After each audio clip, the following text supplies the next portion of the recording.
O Concello de Cambados levaba 8 anos agardando a que Portos de Galicia lles tramitase o Plan Especial de Usos do Porto de Tragove e de Santomé, un documento necesario para desbloquear moitos proxectos do Concello que estaban paralizados.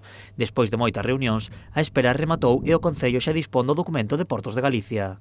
O desenrolo urbanístico de todo o litoral, é que ten en conta que o plan especial é como o planeamento urbanístico da fachada litoral toda de Cambados, dende Santomé ata Tragove. Calquera nave que se faga en Tragove, por exemplo, o caso de Linamar, que quere ampliar a nave, que quere invertir 20 millóns de euros aquí en Cambados e contratar a máis de 200 personas, pois precisa de ter ese plan especial, senón non se pode facer esa obra. Por eso, para nós é moi importante.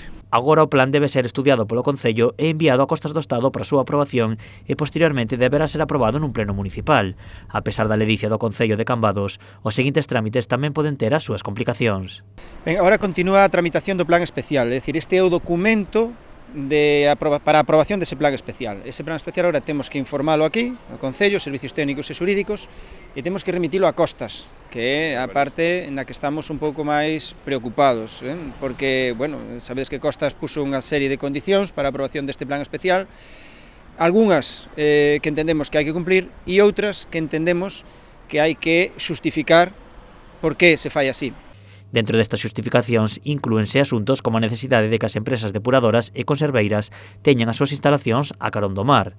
Se todos os trámites están en orde, o Concello podería poñer en marcha o proxecto da renovación da Praza de Abastos. E unha vez que teñamos aprobado este plan especial, que ven sendo como o plan urbanístico do Porto, para que nos entendamos, xa podremos obter os permisos necesarios para a tramitación do proxecto da Praza de Abastos. Para o cal hai que recordar que temos a financiación comprometida tanto da Xunta como do Estado, e o que estamos pendentes é das autorizacións sectoriais necesarias. Ademais do plan especial, Portos tamén cedeu a Cambados de maneira temporal o uso do Salón Peña. Que por fin podamos utilizar a nave de Peña, o Salón José Peña, para actividades de índole cultural relacionadas pois ca terceira idade, ca infancia, ca mocidade, sempre tendo en conta que temos esa prohibición de actividades de índole económico, porque si se fixera algunha actividade de índole económico teríamos que pagar un canon anual a Portos de alrededor de 96.000 euros.